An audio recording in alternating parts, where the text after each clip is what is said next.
It's my honor to introduce Mark Frank, the current president of Kol Israel Foundation.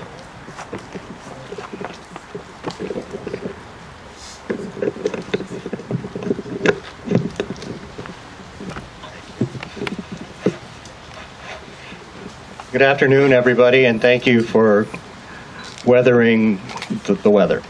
On behalf of myself, my family, and the Kol Israel Foundation, it is my honor to welcome you all to the 58th Annual Memorial Service. When the Kol Israel Foundation was formed in 1959, it was the goal of our founders to provide emotional support and social participation for Cleveland's survivors of the Holocaust. Further, it was established that Kol Israel would honor and memorialize those who did not survive.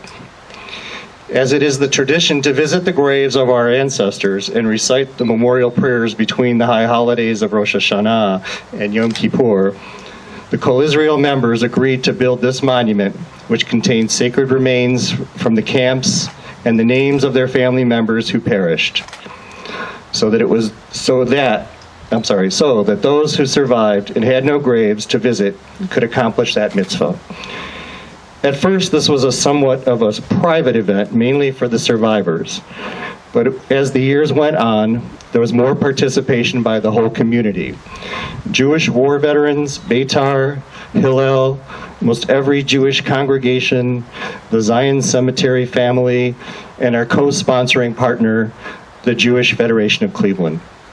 We are so pleased to see so many participants and welcome any and all to this event.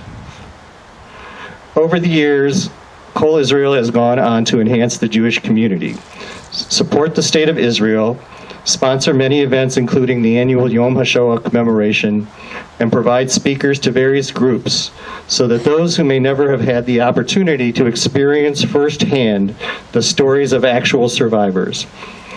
Yes, Kol Israel's goal to honor and memorialize the losses and victims of the Holocaust have been accomplished and recognized by the community, but there is still more to do.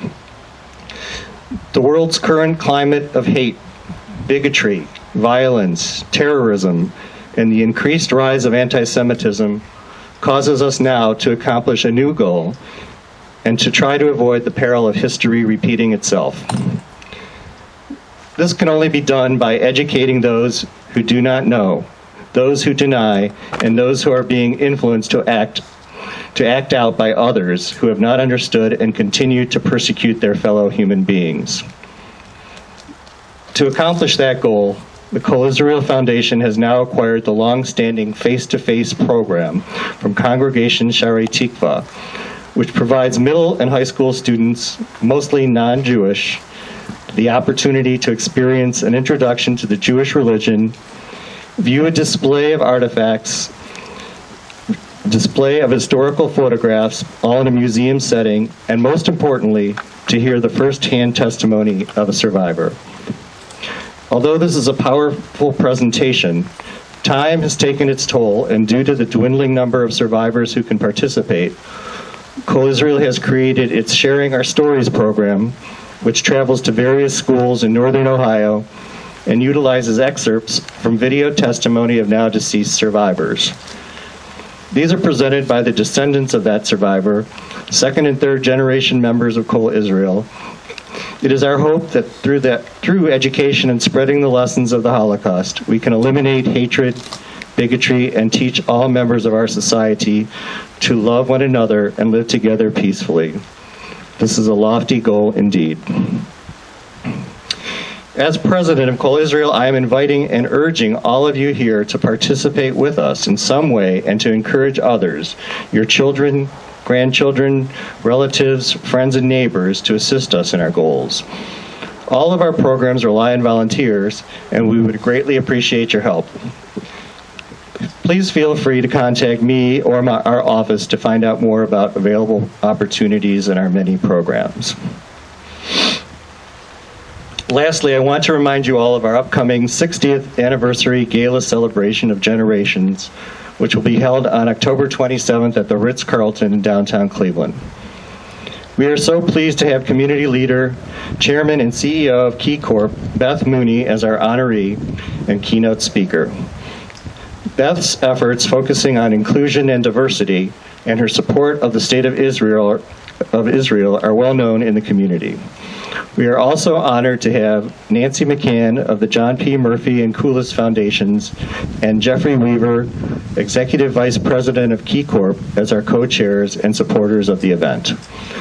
And of course, we are also blessed to have Albert Ratner and Richard Bogomoni as honorary co-chairs and supporters. We hope you can all join us at that elegant event, and if you have not yet RSVP'd, you may still do so by contacting our office or visiting our website. That's kifcle.org. When I look back and see what Kol Israel has accomplished in its 60 years, I can only think of my parents, who came to Cleveland with basically nothing, began a new life, a new family, and who really had the support only of friendship of their fellow Holocaust survivors. Language and social barriers precluded their acceptance in the community at first, but with their perseverance, hard work, and stressing education, and that support from their fellow survivors, have accomplished so much, and they have given back so much to the community. I am proud to be a second-generation survivor and continue the legacy of my parents and their fellow survivors, and to assure to all of you the continued existence of the Kol Israel Foundation for its members, past, present, and future.